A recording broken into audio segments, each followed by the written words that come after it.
Congress party ने इतवार को पेट्रोल और डीजल की कीमतों में इजाफे पर सख्त रद्दअमल जाहिर किया है और कहा है कि हुकूमत ने पिछले 6 दिनों में 5वीं बार ईंधन की कीमत में इजाफा किया है और वो मुसलसल आवाम को लूटने का काम कर रही है। कांग्रेस के तर्जुमान पवन खेरा ने पार्टी हेडक्वार्टर में एक प्रेस कॉन्फ्रेंस से खिताब किया और कहा कि मोदी हुकूमत ने 157 दिनों तक तेल की कीमतों में इजाफा नहीं किया क्योंकि असेंबली इंतखाबात चल रहे थे और इंतखाबात के मनफी नताइज निकल सकते थे, लेकिन अब वो मुसलसल तेल की कीमतें बढ़ा रही है। उन्होंने कहा कि हुकूमत ने तेल पर टैक्स से 26 लाख करोड़ रुपए कमाए हैं और उसे इस कमाई का हिसाब मुल्क के अवाम को देना चाहिए। Bureau report, fact news India.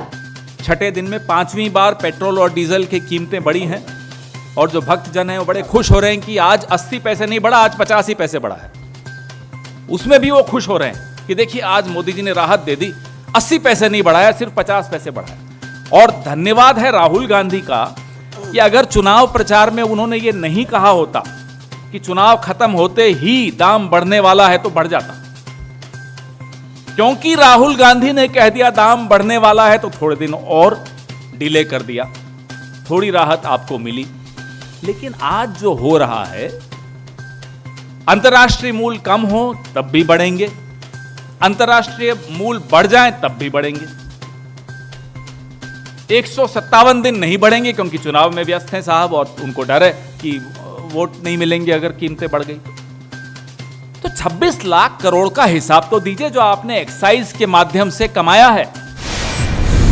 Karnataka के बीजेपी एमएलए रेणुकाचार्य ने एक मुतनाज़ा बयान जारी करते हुए दावा किया है कि मदरसे में मुल्क मुखालिफ सबक पढ़ाया जाता है। उन्होंने कर्नाटक के वजीर आला बसवराज बोमई और वजीर तालीम बीसी नागेश से रियासत के तमाम मदरसों पर पाबंदी लगाने का मुतालबा किया है। उनका कहना है कि मदरसों में मुल्क दुश्मन सबक पढ़ाते हैं, इस पर पाबंदी लगनी चाहिए। रेणुकाचार्य ने कहा कि कुछ मुल्क मुखालिफ तंजीमों ने हिजाब के मामले पर कर्नाटक बंद की कॉल दी है, क्या हुकूमत ये बर्दाश्त कर सकती है? उन्होंने सवाल किया कि क्या ये पाकिस्तान है, बांग्लादेश या फिर कोई इस्लामी मुल्क है? रियासत उत्तर प्रदेश में भारतीय जनता पार्टी की इख्तिदार में वापसी के लिए मुस्लिम समाज को कसूरवार करार देते हुए बीएसपी सरबराह मायावती ने कहा है कि असेंबली इंतखाबात के नताइज से वाज़ेह हो चुका है कि समाजवादी पार्टी के पास न तो उत्तर प्रदेश में हुकूमत बनाने की काबिलियत है और न ही बीजेपी को इख्तिदार में आने से रोकने की काबिलियत है। आज पार्टी के दफ्तर में असेंबली इंतखाबात के नताइज के जायजे के लिए तलब किए गए इजलास में बीएसपी सरबराह ने कहा कि इंतखाबी नताइज से साफ हो गया है कि इस इलेक्शन में जब बीएसपी से वाबस्ता मुस्लिम समाज का वोट समाजवादी पार्टी के हक में जाते नजर आया, तब हिंदू समाज ने भी बीजेपी हुकूमत की पॉलिसियों व तर्ज अमल से दुखी होते हुए भी अपना ज्यादातर वोट बीजेपी को दे दिया। कहीं यहाँ पर भी एसपी की गुंडा माफिया दहशतजदा बदउनवान राज दोबारा नाफिज न हो जाए। इससे एसपी इख्तिदार में तो नहीं आ सकी बल्कि बीजेपी इख्तिदार में जरूर वापस आ गई है। उन्होंने कहा कि इसका काफी जबरदस्त सियासी नुकसान बीएसपी को हुआ है, जिसके लिए एसपी और ज्यादातर मुस्लिम समाज पूरे तौर से जिम्मेदार और कसूरवार भी है।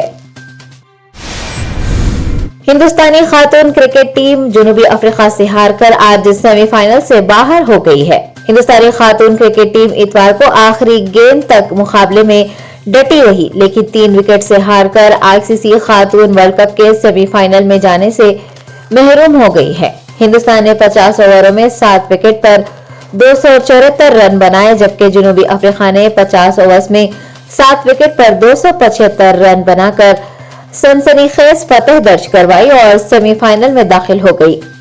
हिंदुस्तान 6 पॉइंट्स के साथ 5वें नंबर पर है। रियासत आंध्र प्रदेश में एक खानगी ट्रैवल्स की बस 7 फीट गहरी खाई में गिर पड़ी, जिसके नतीजे में बस में सवार 8 अफराद के हलाक होने जबकि 54 अफराद के जख्मी होने की इतलात मिली है। यह हादसा हफ्ते की रात चित्तूर जिले के चंद्रागिरी मंडल में भकारापेटा घाट रोड पर पेश आया है। बताया गया कि मंगनी की तकरीब में जाने के दौरान बस खाई में गिर पड़ी। हादसे के वक्त बस में कुल 63 मुसाफिर सवार थे। मुकामी लोगों का कहना है कि हादसा रात का वक्त होने की वजह से पेश आया है। पुलिस ने मंगनी की तकरीब में शिरकत के बाद लोगों को बस धर्मावरम से तिरुपति ले जाने के दौरान ये वाकया पेश आने की तस्दीक की है। पुलिस ने बताया है कि ये बस तिरुपति जा रही थी और दुल्हा भी बस में सवार था। पुलिस इस सिलसिले में मसरूफ तहकीकात है। तालिबान ने अफगानिस्तान में मर्द सरपरस्तों के बगैर खवातीन के जहाज में सफर करने पर पाबंदी आयद कर दी है। जराये के मुताबिक दर्जनों खवातीन को परवाजों में सवार होने की इजाजत देने से इनकार कर दिया गया है। जिन खवातीन को इजाजत देने से इनकार किया गया है उनमें कई खवातीन कनाडा के सफर की ख्वाहिशमंद थी, ताहम उन्हें मर्द सरपरस्तों के बगैर सफर की इजाजत नहीं मिली। हुकाम के मुताबिक तालिबान के हुक्म पर काबुल इंटरनेशनल एयरपोर्ट पर डोमेस्टिक और इंटरनेशनल फ्लाइट में सवार होने वाली दर्जनों खवातीन को मर्द सरपरस्तों के बगैर सफर करने से रोक दिया गया है।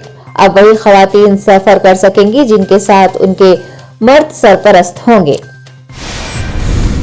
अमेरिका ने तालिबान के साथ होने वाले मुज़ाकरात को अफगानिस्तान में लड़कियों के स्कूलों की बंदिश की वजह से मनसूख करने का फैसला कर लिया है। तफसीलात के मुताबिक अमरीकी वज़ारत ख़ारजा के तर्जुमान ने तालिबान की जानिब से लड़कियों के सेकेंडरी स्कूलों को खोलने का हुक्म वापस लेने को मायूस कुन बताया है और दोहा में होने वाले अमेरिका अफगान मुज़ाकरात मनसूख कर दिए हैं। तर्जुमान अमरीकी वज़ारत ख़ारजा ने कहा कि लड़कियों के सेकेंडरी स्कूल की बंदिश के फैसले से अमेरिका और तालिबान के दरमियान हालिया राब्ता और मुस्तक़बिल में होने वाली बातचीत में भी खलल पड़ेगा।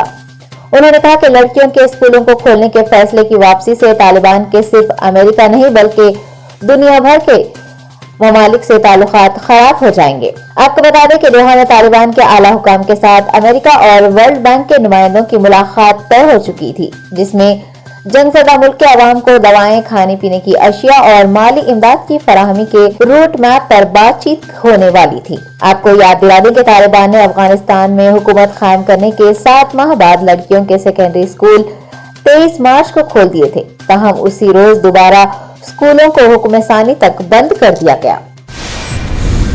रूस ने यूक्रेन का फिजाई और दिफाई निजाम मुकम्मल तौर पर तबाह करने का दावा किया है।